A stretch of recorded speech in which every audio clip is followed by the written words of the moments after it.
பெண்களை தொந்தரவு செஞ்சுட்டு அப்படியே எஸ்கேப் ஆகி போயிடலாம்னு நினைக்கிறவங்களுக்கு நான் ஒரு வார்னிங்காவே சொல்றேன்.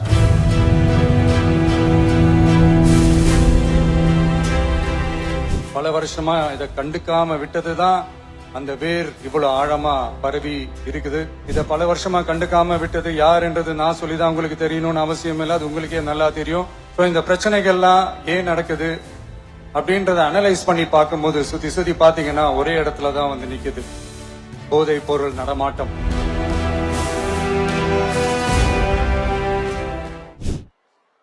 மாண்புமிகு அமைச்சர்களுக்கும் மதிப்பிற்குரிய சிறப்பு விருந்தினர்களுக்கும் அனைவருக்கும் என்னுடைய வணக்கம். ஒரு சில நிகழ்ச்சி மட்டும்தான் மனசுக்கு ரொம்ப நெருக்கமா ஃபீல் பண்ணும், அதை நினைச்சாலே ரொம்ப சந்தோஷமா ஃபீல் பண்ணும். அப்படிப்பட்ட ஒரு நிகழ்ச்சி தான் இன்னைக்கு இந்த சிங்கப்பெண் சிறப்பு படைய தொடங்கி வைக்கிற இந்த நிகழ்வு. உண்மையிலே மனசுக்கு ரொம்ப நெருக்கமான ஒண்ணு, சந்தோஷமான ஒண்ணு. நம்ம பாட்டி, அம்மா, அக்கா, தங்கைகள், ஒவ்வொரு வீட்டில் இருக்கிற பெண் குழந்தைகள், இவங்க எல்லாருக்குமான பாதுகாப்பை உறுதி செய்வோம்னு சொன்னோம். ஆனா அது வந்து எலெக்ஷனுக்காக மட்டுமே கிடையாது, மனசுல இருந்து நிஜமா உண்மையா உணர்வு பூர்வமா சொன்னதுதான். பெண்களுக்கு எதிரான இந்த கொடுமைகள்ல நமக்கு எப்பவுமே 0 டாலரன்ஸ் தான், அதுல ரொம்ப உறுதியா இருக்கிறோம். சோ சொன்னது எல்லாமே செய்யணும், கொஞ்சம் கொஞ்சமா படிப்படியா அதை செயல்ல கொண்டு வரணும், அதுல ரொம்ப தெளிவா இருக்கிறோம். அதனாலதான் ஆட்சிக்கு வந்த உடனே இந்த குறைஞ்ச நாட்களுக்குள்ளேயே இதை நடைமுறைக்கு கொண்டு வந்திருக்கிறோம். தமிழ்நாட்டில் இருக்கிற பெண்கள், பெண் குழந்தைகள் எல்லாருமே பாதுகாப்பா தன்னம்பிக்கையோட இருக்கணும். அதுக்கான முதல் கட்டம் தான் இந்த ஸ்டெப். இது வந்து மனசுக்கு ஒரு மன நிறைவை கொடுத்தாலும் அதே நேரத்துல பெண்களை பத்தின சில செய்திகள்லாம் கேட்கும் போது உண்மையிலேயே மனசு பதறுது, கண்ணு கலங்குது, அது கண்ட்ரோல் பண்ணவே முடியல. ஏன்னா நடக்கிற கொடுமைகள்லாம் யாருக்குங்க, நம்ம குடும்பத்தை சேர்ந்தவங்க தானே, எப்படி மனசு பதறாம இருக்கும்? அதனால பெண்களுக்கு எதிராக இதெல்லாம் ஏன் நடக்குது, எதுக்கு நடக்குதுன்றது மத்தவங்க மாதிரி ரீல்ஸ்லயும் இன்ஸ்டாலையும் தேடிட்டு இருக்க முடியாது, ரியாலிட்டிய புரிஞ்சுக்கணும். இந்த பிரச்சனைகள்லாம் ஏன் நடக்குது அப்படின்றத அனலைஸ் பண்ணி பார்க்கும்போது சுத்தி சுத்தி பாத்தீங்கன்னா ஒரே இடத்துலதான் வந்து நிக்குது, போதைப் பொருள் நடமாட்டம். அதை வேரோட பிடுங்கி எறியணும். இது வந்து 2026 போன மாசம் மே மாசம் 10ஆம் தேதி இந்த பிரச்சனை புதுசா முளைச்சு வந்துடல. இது பல வருஷமா இருக்கிற பிரச்சனை. பல வருஷமா இதை கண்டுக்காம விட்டதுதான் அந்த வேர் இவ்வளவு ஆழமா பரவி இருக்குது. இத பல வருஷமா கண்டுக்காம விட்டது யாருன்றது நான் சொல்லிதான் உங்களுக்கு தெரியணும்னு அவசியம் இல்லை, அது உங்களுக்கே நல்லா தெரியும். இப்ப அதை பத்தி பேசியும் பிரயோஜனம் இல்லை. முதல்ல இந்த போதை பொருள் நடமாட்டத்தை வேரோட பிடுங்கி எறியணும். அப்படி எரிஞ்சாதான் இந்த பெண்களுக்கான இந்த சேஃப்டி ரொம்ப ஸ்ட்ராங் ஆகும். இது ரெண்டுமே ஸ்ட்ராங் ஆனாலே ஆட்டோமேட்டிக்கா சட்டம் ஒழுங்கும் சரியாகும். இந்த 3 விஷயம் சொன்னல, இந்த போதைப் பொருள் நடமாட்டம், பெண்களுக்கு எதிரான இந்த கொடுமை, இந்த சட்டம் ஒழுங்கு, இது 3மே ஒண்ணுக்கு ஒண்ணு இன்டர்லிங்க்ட் தான். இதுவும் இப்ப புதுசா வந்த பிரச்சனை கிடையாது, பல வருஷமா இது இன்டர்லிங்க்டா தான் இருக்குது.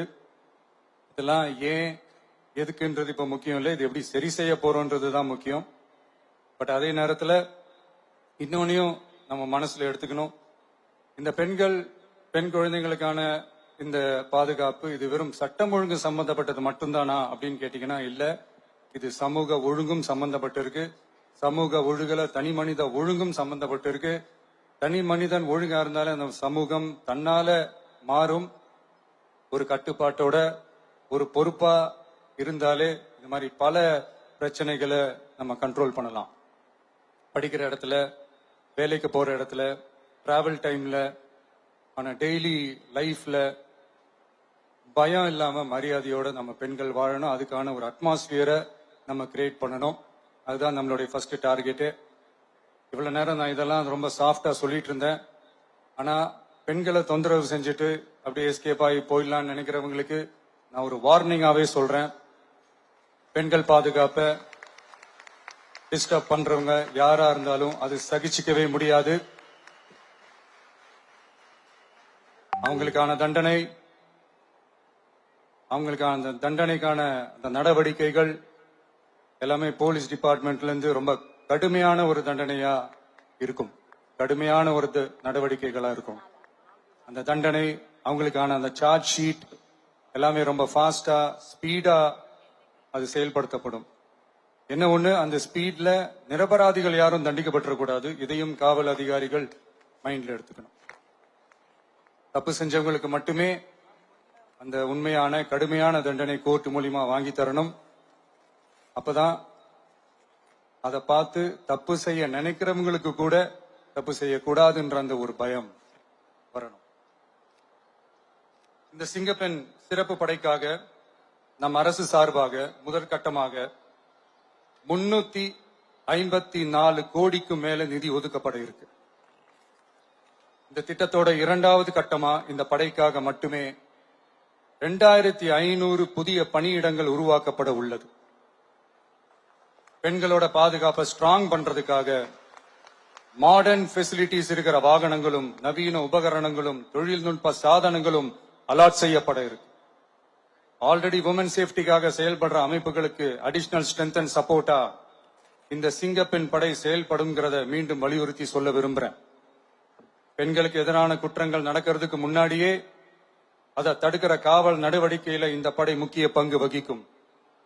ஃபீல்ட் ஒர்க்ஸ் அண்ட் பிரிவென்டிவ் ஆக்ஷன்ஸ்ல இந்த படை ஈடுபடுறதால அனைத்து மகளிர் காவல் நிலையங்கள் எல்லாம் வழக்கு விசாரணையிலும் குற்றவாளிகளுக்கு தண்டனை வாங்கி தர்றதிலையும் இன்னும் அதிக கவனம் செலுத்த முடியும். பெண்களை ஃபாலோ பண்றது, பாலியல் தொல்லை தர்றது, டார்கெட் பண்ணி திரும்ப திரும்ப தொந்தரவு செய்யறது, பெண்கள் கடத்தல் முயற்சி, பப்ளிக் பிளேஸ்ல அசிங்கமா நடந்துக்கிறதுக்கு பஸ்ல தொல்லை தர்றது, கூட்டத்துல பெண்களுக்கு தொல்லை தர்றதுன்னு இது மாதிரி தப்ப தடுக்கிறதுல ரொம்ப முக்கியமா இந்த சிங்கப்பெண் படை செயல்படும். பெண்களுக்கு எதிரான குற்றங்களை தடுக்க நடவடிக்கை எடுக்க இந்தியாவிலேயே முதல் முறையாக ட்ரோன் வாயிலாக பெட்ரோல் மூலை அறிமுகப்படுத்தப்படும். நம்ம வீட்டு பெண்கள் அவங்களோட ட்ரீம்ஸ் அண்ட் எக்ஸ்பெக்டேஷன்ஸ் என்ன அப்படின்றத நம்ம அரசு நல்லாவே புரிஞ்சு வச்சிருக்கு. அதை கொஞ்சம் கொஞ்சமா நாங்க செயல்படுத்துவோம். உங்களுக்கான மரியாதையும் தான், உங்களுக்கான அந்த கண்ணியமும் தான் நம்ம அரசினுடைய highest and most important priority. ஒரு கவர்மெண்டோட அந்த விஷன் அண்ட் டார்கெட் ஆனஸ்டா இருந்தாலே போதும். பிளான்ஸ் அண்ட் அட்டெம்ப்ட்ஸ் அது போற பாதை சரியா இருக்கும்னு சொல்லுவாங்க. அப்படிப்பட்ட ஒரு கவர்மெண்ட் தான் நம்மளுடைய கவர்மெண்ட், உங்களுக்கான கவர்மெண்ட். இந்த ஷார்ட் ஸ்பேன்ல இந்த சிங்கப்பெண் சிறப்பு படைய நடைமுறைக்கு கொண்டு வந்து இதுக்கு ரொம்ப கடுமையா உழைச்ச காவல்துறை அதிகாரிகளுக்கும் பணியாளர்களுக்கும் இந்த நேரத்தில் என்னுடைய பாராட்டுகளை தெரிவிச்சுக்கிறேன்.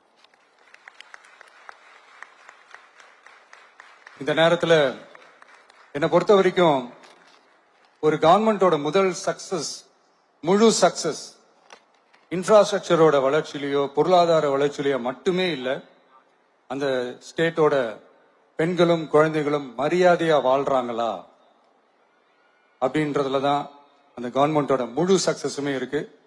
அதோட சேர்ந்ததுதான் மற்ற எல்லா வளர்ச்சியும். அதுலயும் நாங்க கவனம் ஃபுல் கான்சென்ட்ரேட் பண்ணுவோம். கான்பிடென்டா இருங்க, நல்லதே நடக்கும், வெற்றி நிச்சயம். மீண்டும் சந்திக்கும் வரை நன்றி, வணக்கம்.